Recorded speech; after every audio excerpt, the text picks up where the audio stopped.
welcome back to It's an Inside Job podcast. I'm your host, Jason Lim. Now, this podcast is dedicated to helping you to help yourself and others to become more mentally and emotionally resilient so you can be better at bouncing back from life's inevitable setbacks. Now, on It's an Inside Job, we decode the science and stories of resilience into practical advice, skills, and strategies that you can use to impact your life and those around you. Now, with that said, let's slip into the stream.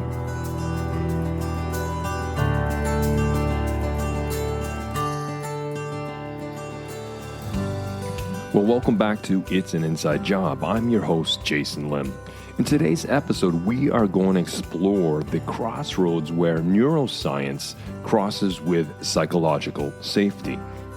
And so my guest today, Fabronio Ruocco, wrote a thesis where the question that she asked was, how does the neuroscience of psychological safety help drive behavioral change in coaching?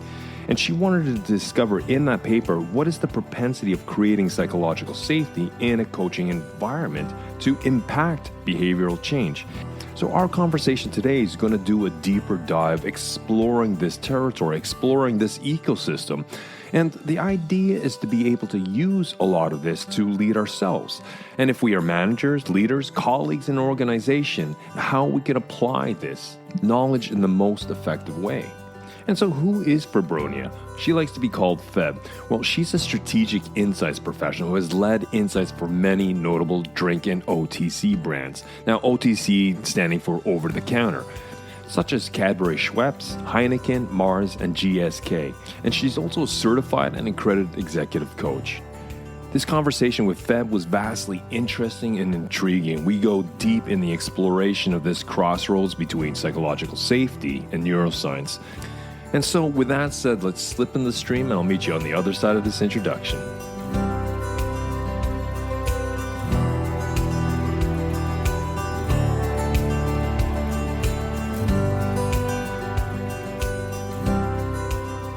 Today, I'd like to introduce you all to Fabronio Ruocco. Fabronio, good morning. Good morning, Jason. How are you today? I am doing well. I'm really looking forward to this conversation. How should I address you through this podcast? How would you like to? I know you've got a couple of names you banter around. Thank you for asking. My full name is Fabronia, but I'm more than happy for people to call me Feb. So feel free to call me Feb if that's easier. Perfect. I was wondering, Feb, let's kick off the conversation by you introducing who you are and what you do. Well, first of all, thank you very much for inviting me onto the podcast today. It's a real pleasure to be here. I'm Fabronia. I'm a strategic insight consultant in the marketing sector, and I've worked on many big brand portfolios in the food and drink categories.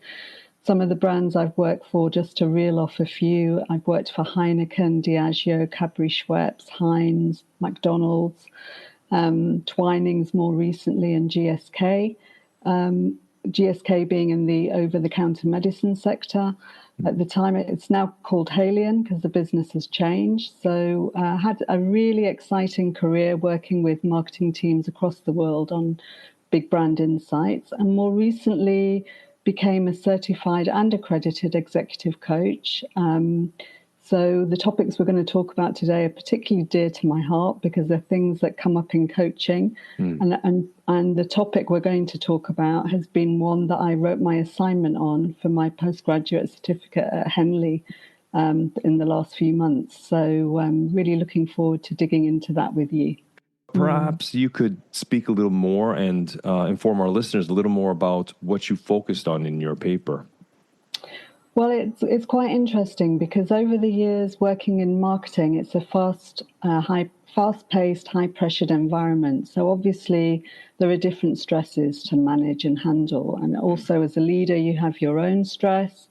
And then you also try and keep a calm and resilient state within the team that you're leading. So there's a number of skills at play. And then when I started to learn about coaching, I became more aware of the nervous system health and how we're all affected physiologically by stress, by anxiety, and all of those things. Got into a little bit more about the neuroscience and the biology. So when the time came to write an assignment, I picked the topic of psychological safety because it had this two-pronged interest for me. One being, how do we use this in the marketing sector? How can I leverage this in my work as a leader when we're, dealing with a stressful environment, stressful challenges, and obviously learning that people react differently to those stressors depending on their own levels of resilience, which goes back to how they've been raised and how robust their nervous system is at regulating. So this was all really insightful, and this is what brought me to the topic of psychological safety. And the paper I wrote was about how does the neuroscience of psychological safety help to drive behavioral change in coaching? So it was specific about how does the creation of psychological safety within a coaching interaction, what is its propensity to have a greater impact on change at the other end? So will the coachee go on to affect greater change in their life, thank you to the psychological safety that they've been provided with? I think that's very interesting because, psychological safety is a term that's bantered around a lot. And I think like a lot of these sort of corporate management speak, it becomes part of that language of corporations. But I think having conversations, frank conversations, and getting down into the nuts and bolts, what actually the fundamentals of these things we call psychological safety. But when you really talk about psychological safety, you're talking at almost three different levels. You're talking about physiological safety, you're talking emotional, and also, of course, cognitive or psychological in its sense. Yes. What was one of your prime discoveries in your research when you put this paper together? Well, first of all, it was quite difficult to find critical evidence or research that actually states that safety in coaching leads on to behavioral change or a greater impact on behavioral change. So there's not much research there. So I had to refer to sources talking about the use of psychological safety within the therapeutic environment. So that was the starting point. And then I kind of straddled that with looking at the development of the definition over the years and how it then became a term adopted in organizational management, and the work of Amy Edmondson, the Harvard professor, looking at the work and research she did, where she identified that managing teams where there is better social connection and they feel at ease with one another, able to make mistakes, able to even admit mistakes, leads to greater productivity. And I started to then join the dots on, well, if that's the case here, then it must be true that if you have greater psychological safety in coaching and greater empathy and a greater relationship and trust between yourself and the coachee, you would hope that inevitably it would lead to them driving their own agency and behavioral change after the sessions. And so one of the things you brought down, your paper was very specific. And one of the things you've talked about was some of the research about Stephen Porges. I was wondering if you could elaborate on that, because I think, again, I think you've done a very good job at sort of going back to the fundamentals that create the infrastructure so psychological safety can be built up on teams and organizations. That's a really great point. And I think, if you don't mind, I'd like to take it one step back to Carl Rogers, because it was his humanistic theory and views about the clinical setting where it kind of all started in the 1950s. And he believed that having this safety between the clinician, the therapist, and the patient would create lesser anxiety, enable the patient to feel relaxed, and the importance of treating the patient with positive regard. So if the therapist was non-judgmental and treated the patient with complete positive regard, he felt this would lead to better outcomes, and also to the fact that the patient would be more likely to see the therapy course through, to see it through to completion. So that got me started, and it got me started around this area of anxiety, because when you're in therapy, there is an anxiety, you're thinking, oh my God, what does the therapist think of me? What are they thinking of when I tell them this? There's a lot of shame sometimes in the therapeutic setting. So that took me to exploring different bits of research around anxiety. And I learned that anxiety, the fight or flight system, is kicked in by real or perceived danger. So if we're thinking negative thoughts, it's very likely that we're going to kick in the fight or flight mechanism, the physiological response. So that then took me on to reading about Stephen Porges's work around polyvagal theory, which is the fluctuation through the natural states. And I can't remember them all off by heart, but the ventral vagal, dorsal vagal, the different states which the parasympathetic nervous system works through. And it does it automatically. So just to rewind, polyvagal is referring to the vagus nerve, and the vagus nerve is what runs from the brain stem or from the brain into all the organs, right? Absolutely. So vagus mean the vagal, I think it comes from Latin. This is part of my study, so that's why I found this conversation to be very interesting. But it's the wanderer. It's the wandering vein per se that links to our heart, our lungs, our stomach, our kidneys, our everything, the gut and such. So just to perhaps you could maybe expand on the polyvagal theory. I just wanted to sort of set the ground there so people understand what we're talking about. Yeah, no, that's great, and thank you for the detail. I think what was interesting for me is how the nervous system moves through these states very naturally, unless it gets stuck or unless it's activated when it's not required to be activated. So, for example, if you're in a social connection state and you're calm like we are now, and I think that's called ventral vagal, we are able to connect and commune and not get defensive and build off of each other's thoughts. If, however, one of us was to be activated, there could be a defense kicking in, or it could be more difficult to have the conversation or to even talk about something that we may not agree on. So this was very interesting for me because, again, this plays into team dynamics. So if those situations arise and those different states arise, then it's going to be more difficult to engage in the teamwork that the team is building on. So I found this absolutely fascinating, and also the impact of it in coaching, because you don't want to offend the coachee by asking a question that might be deemed too personal or that might trigger them or put them in a defensive state. So understanding a little bit about the vagus nerve, how it controls all of the different systems in the body, and also understanding these different states that we naturally move through during the day, depending on how much energy we need or how activated we need to be to do certain activities that we're doing, was very interesting. So just to understand, you said there's, as Stephen Porges talked about, he talked about there's pretty much 3 different states. And the first state you mentioned was the ventral vagal state. And this is when we are in a sort of a calm, collected, cognitive state where we feel safe. So pretty much this ventral just meaning front, just for people to know that.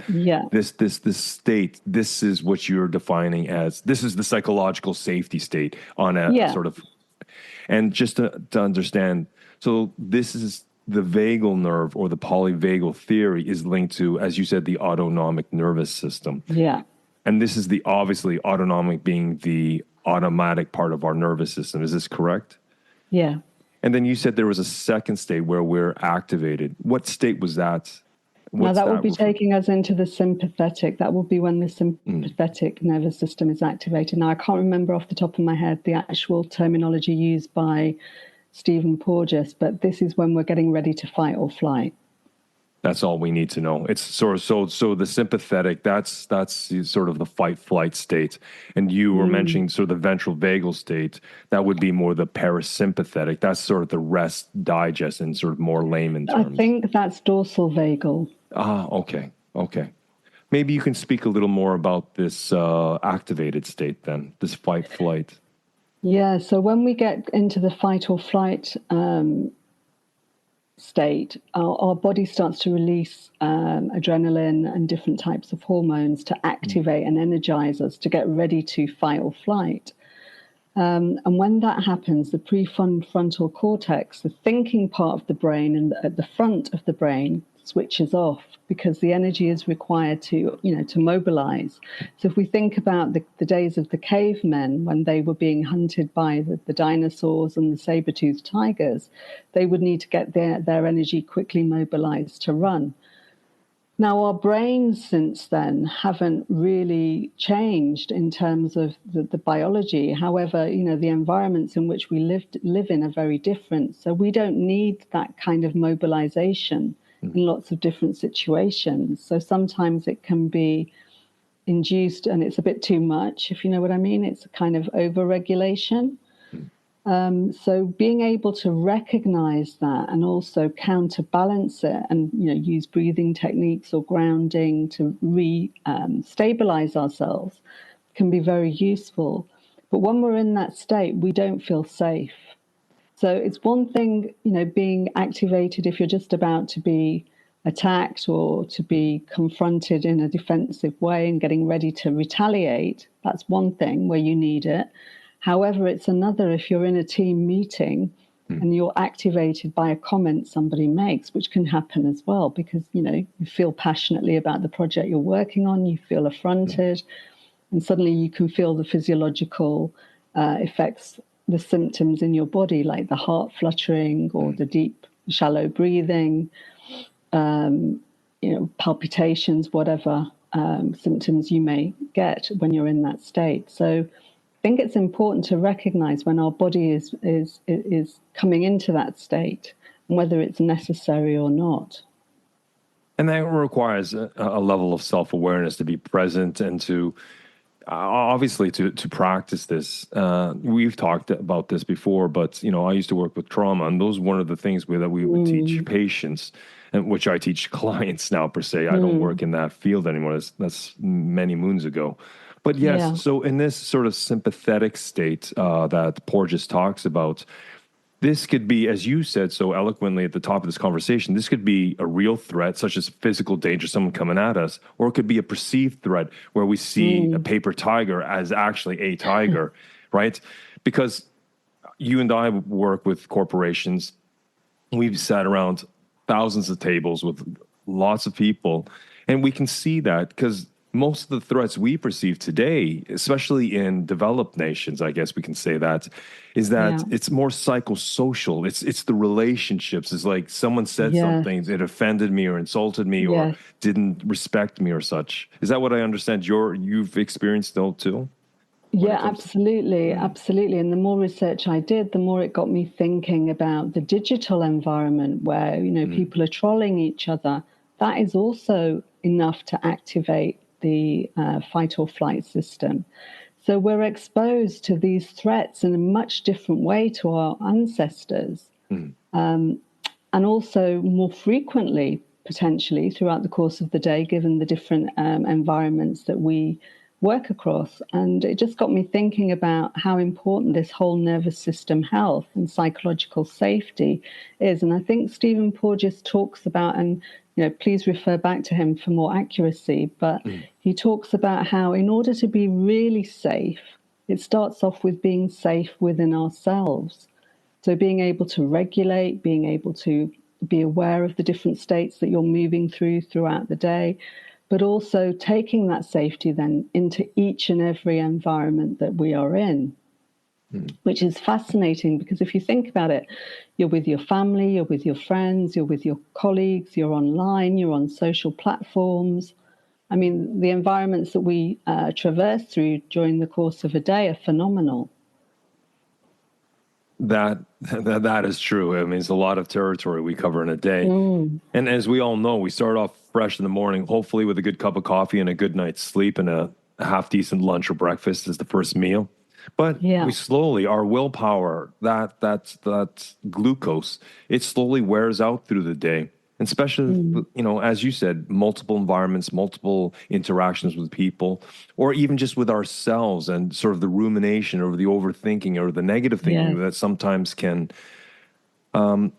sometimes plague us a lot of the times. And again, back to what you said, it may not be a real threat, but a perceived threat. We may create some sort of scenario or narrative in our head, which is not true, but we take it for truth, and we get all wrapped up in that. Yeah. Absolutely. Absolutely. And then the more you kind of delve into this, the more I kind of realized that getting the best out of people, whether it's as a leader in a team or whether it's a coach in a coaching environment, is all about the environment we create to enable them to operate at their best level with their own nervous systems. So to give you an example, if you're not creating a safe space, you're going to have activated members of a team whose prefrontal cortex has all gone offline. They're not able to think. So what kind of input are you going to get into your project? Not a very good one. If, however, we create a nice, safe, calm, and when I say nice and safe and calm, I don't mean it's a soft and non-productive environment. It's just a state. If we create this calm state, then we can get more challenging, more provocative, more thought-provoking, more innovative responses from the team. So we hear a lot about soft skills. Oh, here we go, soft skills. But the soft skills are really important if you're going to get the best out of your thinking team. I think that's a very good point. For me, I've done away with soft skills. For me, communication between human beings, these are the hardest skills to sometimes learn. And it takes time to build the experience and knowledge. So I think the whole premise of labeling these as soft skills, as many of us do, I think truly we should recognize them for the difficulty that they are, the hard skills. And I think also you used a very good word, provocative, because for me, psychological safety is not everyone is in agreement. And no. It's an environment where you can have constructive conflict, where you don't have to always worry about the delicate flower in the room. Everyone's walking on eggshells, because that's not psychological safety. I think it's exactly that. We can be provocative directly and diplomatically to talk about issues. And, hopefully people don't always take it so sensitive, because unfortunately, we see a lot in the environment where people take offense to every little thing. And then in some environments, we can't say that because I'll be seen as this or that. I mean, did you find this in your own environments, in the corporations that you work with, and your clients? In years gone by, from my experience, in years gone by, we were more provocative, we were more challenging, we were more respectful of diversity of opinion. Today, there is a lot around what you're allowed to say, what you're not allowed to say, how it's going to be perceived, that people are naturally more naturally reserved, because they don't want to break the etiquette. So I believe, and this is just, sample of my perceptions, based on the last couple of roles that I've had, I found that environments are a little bit more tender. They're not as robust in terms of taking the disagreement, taking the challenge, taking the thought provocations.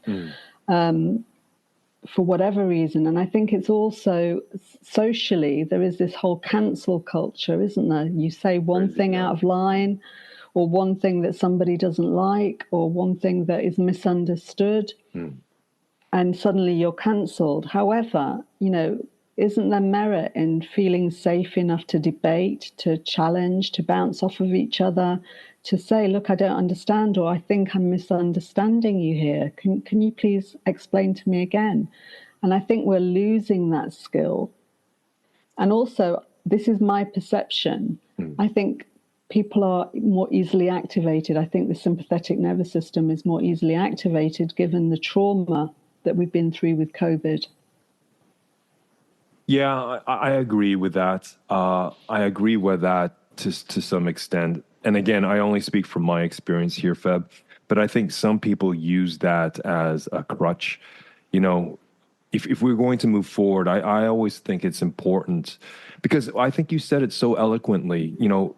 If people are activated so simply, they're triggered, whatever terminology you want to use, and you can't, address issues because of people's sensitivities all the time, then the whole idea of psychological safety is on rocky foundation. And you have an organization. Again, I only speak from my experience here, is that I believe that creates a brittle, fragile organization. And I think, as you said earlier, we had much more robust, resilient conversations, and people could take, they could take criticism.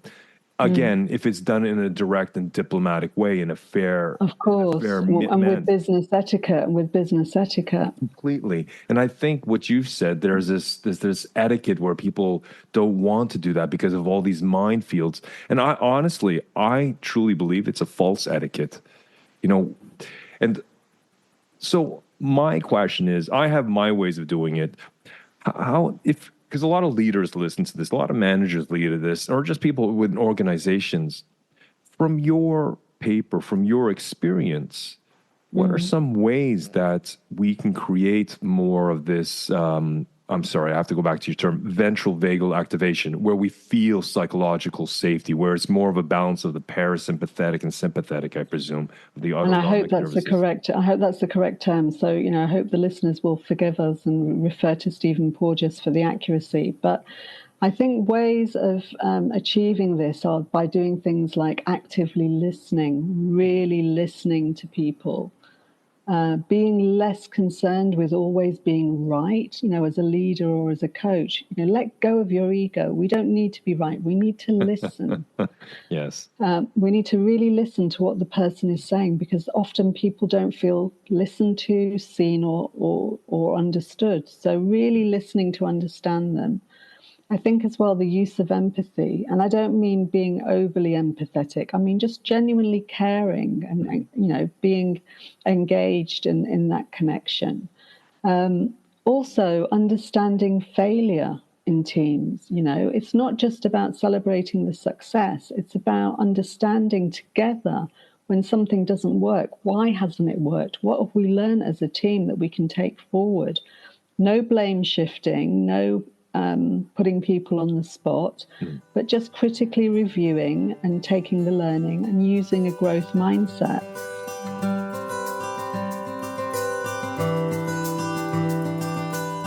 Fab brought up a fascinating concept of polyvagal theory.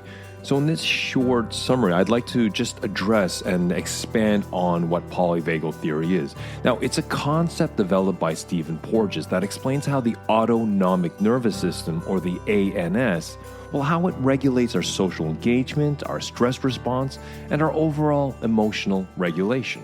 Now, there are three main concepts of the polyvagal theory.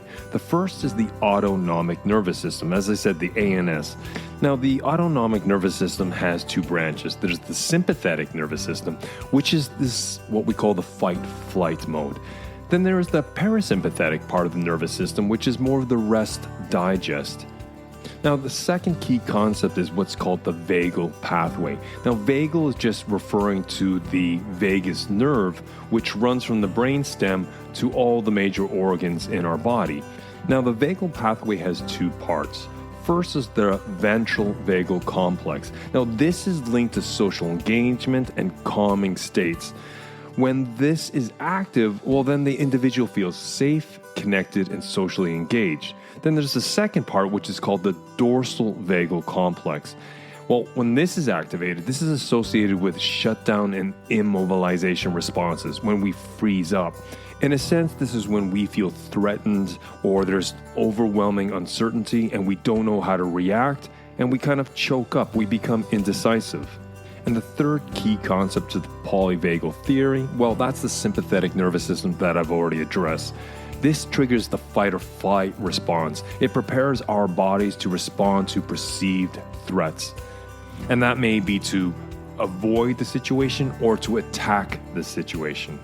So as Fab talked about, if we can create an environment where people feel psychological safety, this means people feel a sense of mental, emotional, and physical stability in their workplace or environment.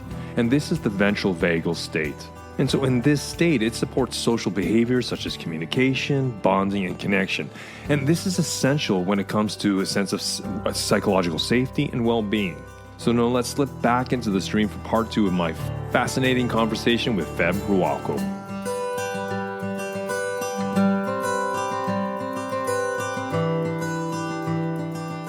Carol Dweck's work is amazing. And, you know, having that growth mindset means that people can bring their best. They can bring their authentic selves to work.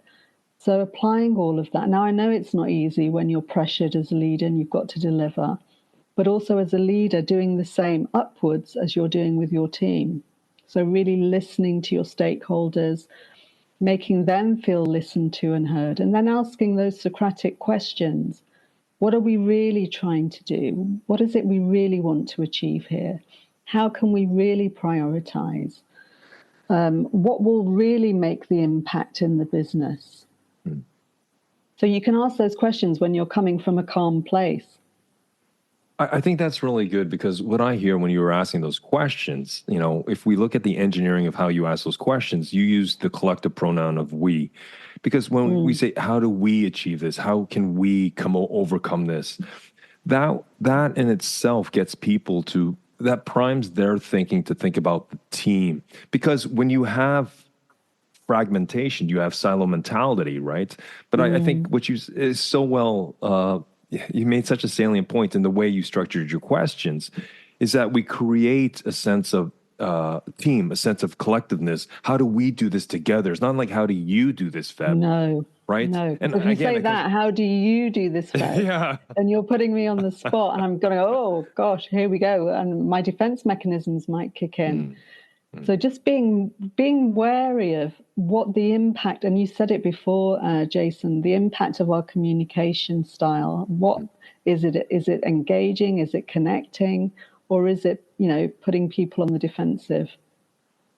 And I think that word, our engaging style, because again, this is just from my work, but I think a lot of everything you've said is so astute. It's such salient points that we should take on board, because it's not just this takes work. As you said, this is hard work. And I think these are hard skills to learn. These are not soft skills. And what I find is sometimes coming back to the fundamentals. So I'm not talking about an entire organization. Let's just say it's a small marketing team working together. And it's questions like, okay, let's say it is multicultural, it's diverse in whatever aspect we're talking about. I think it's to sit down and push away sort of cultural norms from whatever cultures they bring, however we define that, and create a team culture. What are the rules of engagement? How are we going to directly challenge each other? How are we going to support each other? How are we going to learn from our mistakes? And again, you made another salient point about growth mindset with Dweck's work. I think that's also, because I think if we can create some sense of team norms, this can create a fundamentals where we can, you and I, Feb, we can agree and support each other. But if Jason comes up with not the best idea, that you can challenge me, and Jason doesn't, you know, melt as the snowflake that he may be, but he takes it and he says, you know what, Feb, I understand where you're coming from. And you're truly listening. You're articulating, you're paraphrasing, you're summarizing what I hear, and I feel listened to. Yeah. What does that mean? You and I can have a constructive conflict, right? And I can feel psychologically safe, but it's not always this niceness. We can create some turbulence and turmoil. We can create a little maelstrom, but it's we can. And yes, I have led multicultural teams, but there's another layer of transparency you need, which is the organizational matrix culture, the global versus local. So how can we expect local markets to turn up to a global team when the global team hasn't fully articulated their agenda? So, you know, immediately you have a setting where the local teams don't feel safe. It's like, what are global expecting us to do? What do we need to do here? So it's really important that there's transparency, that there's pre-alignment, that we create safety outside of the meeting in order to then bring the collective into the meeting, into an environment where they feel safe. So all your lovely points that you made about how we're going to work together, how we're going to challenge each other, this has to come through every layer of the organizational matrix.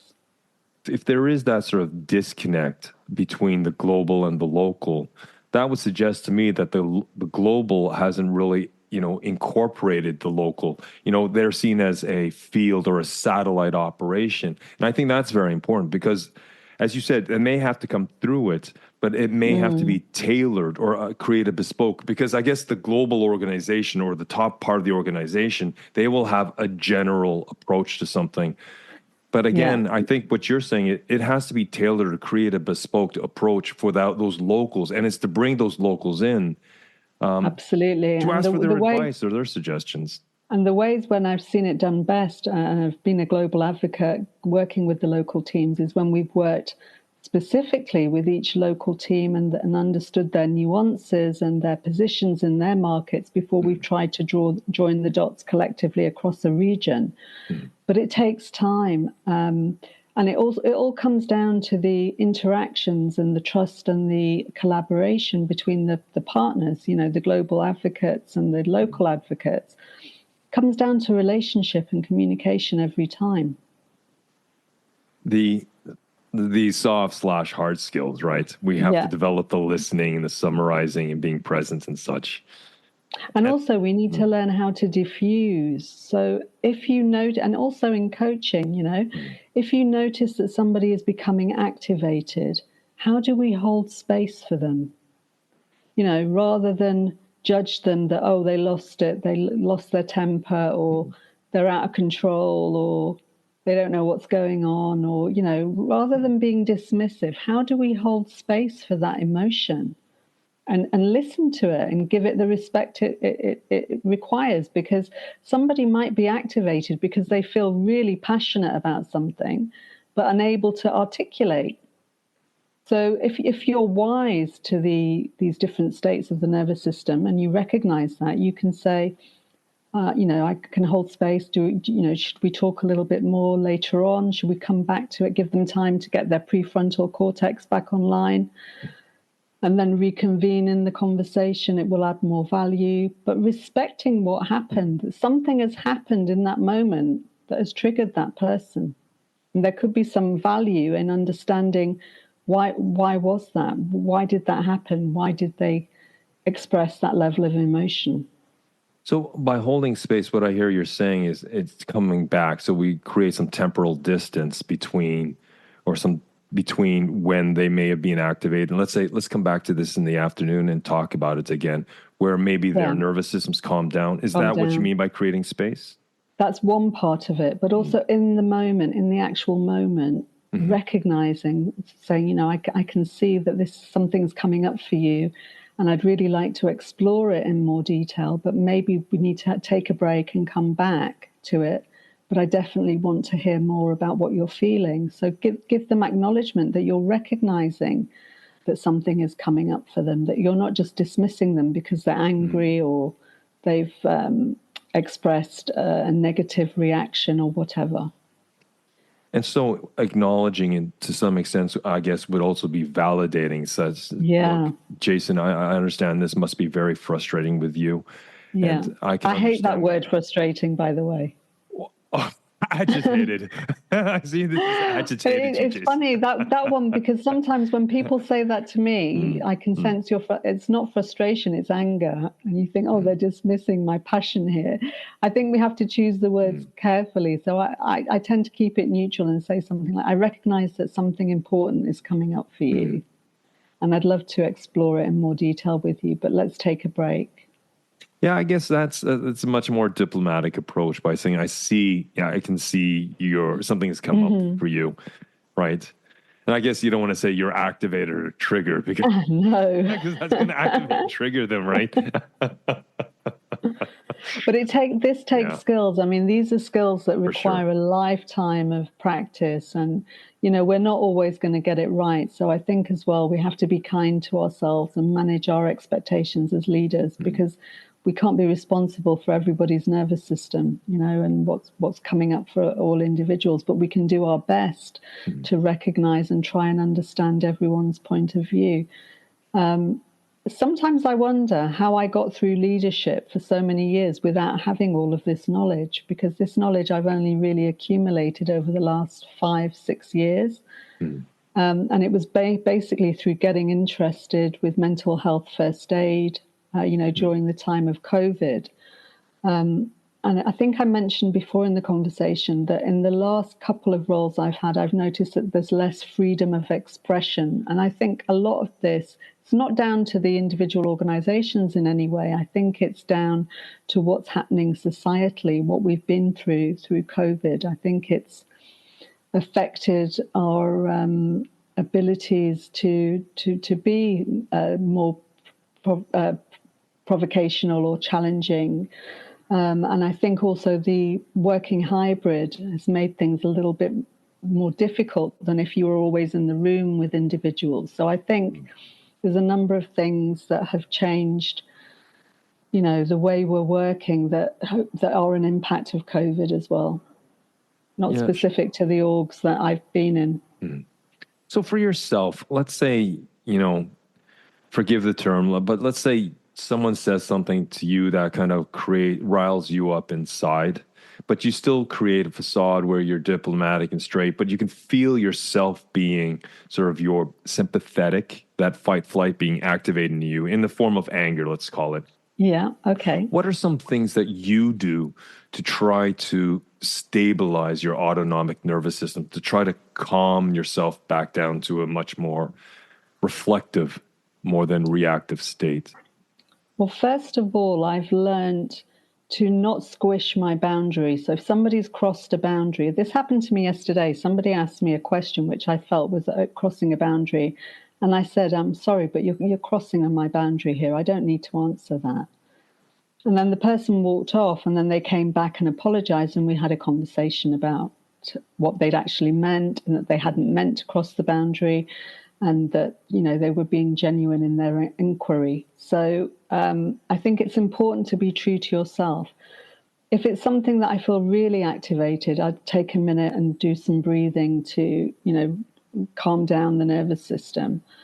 But I think it's important not to react, because you're triggered. And if you then go straight into a response, it might not be the best articulation or the best expression, and you might just show too much emotion. So I think the first thing is to respond, not react. That's what I always say to myself. So if I'm feeling that, I'll say, if it's in a meeting, I have a few thoughts, and I have a few thoughts I feel quite passionately about, but now's not the time to feed that back. Can I come back in an hour, or can I feed back outside of the room? So give yourself an opportunity to think again, because you can get a little bit foggy because your prefrontal cortex is going offline. So that's when you start stammering and being flustered. So you want to give yourself an opportunity to be your best when you're articulating your point of view. But I think also, don't fear the autonomic nervous system, because it's doing its job. You're feeling threatened. So I think for me, that was a great learning. So not to fear it. If I sense a physiological response, it's my body's working. It's trying to protect me. Because that can also drive it up further, because you're like, oh my God, I'm getting anxious. And then you spiral and get worse.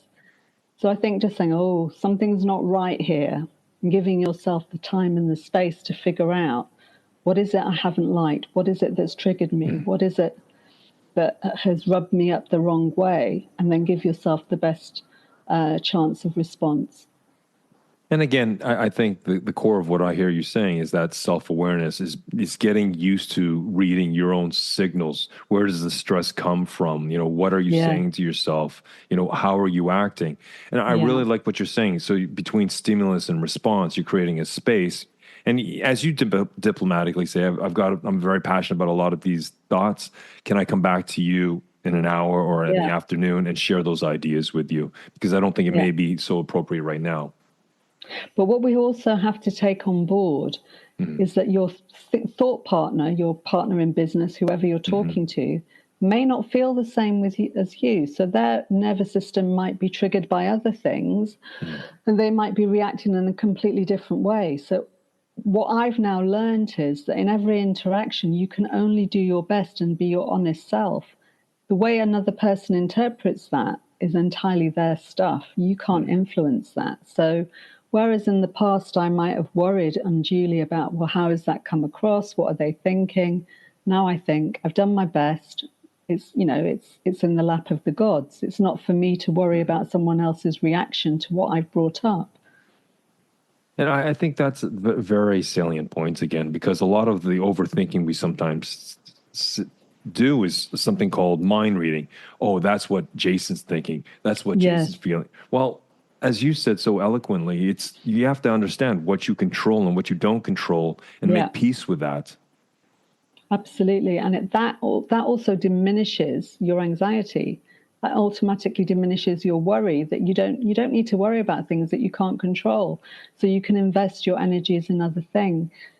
But I think if an individual uses mindfulness, meditation techniques, whatever, looks after their nervous system health, it's going to make them a much calmer leader as well. Because you have to look after your nervous system in the same way you look after your physical body, your emotional well-being. You have to do a little bit of work. We are coming close to the top of our conversation. I was wondering, one last question. Are there any thoughts or advice or suggestions you'd like to leave with our listeners regarding psychological safety and polyvagal theory or something along those lines? Yeah, I think given the challenging work environments that we're in at the moment, I think if we read a little bit around this and kind of understand how individuals react and how the nervous system works, it can help take out a lot of self-blame that we give ourselves sometimes when things don't work out. And it can be quite confidence boosting once we've understood this. And actually make us better at the work that we do. And it also provides us with tools that we can create better connection with our team members, greater understanding, bring greater empathy, and build greater humanity. And I think, given what we've all been through with COVID, there is a definite need for greater humanity and understanding of the human condition within both the working and the coaching environments. Brilliant. So, Feb, if some of our listeners would like to learn more from you to continue this conversation or would like to hire you as an executive coach, what is the best way they can reach out to you? On LinkedIn. I'm on LinkedIn. So feel free to send me a direct message and I'm happy to connect with you from there. And folks, I'll make sure all those links or LinkedIn link is in the show notes. Well, thanks very much, Feb. It's been an enlightening conversation and how you've tied sort of the psychological safety down to the fundamentals of our physiology. I found that a very fascinating conversation to, back and forth with you today. It's been great. And for the listeners as well, to get the accuracy on all the articulations, if you read Stephen Porges' Polyvagal Theory, look at Amy Edmondson's work as well, I'm sure you'll find a lot of stuff to interest you there. Thanks for a great conversation today, Fed. Thank you very much, Jason. I could talk to you for hours. It's been so interesting. Cheers.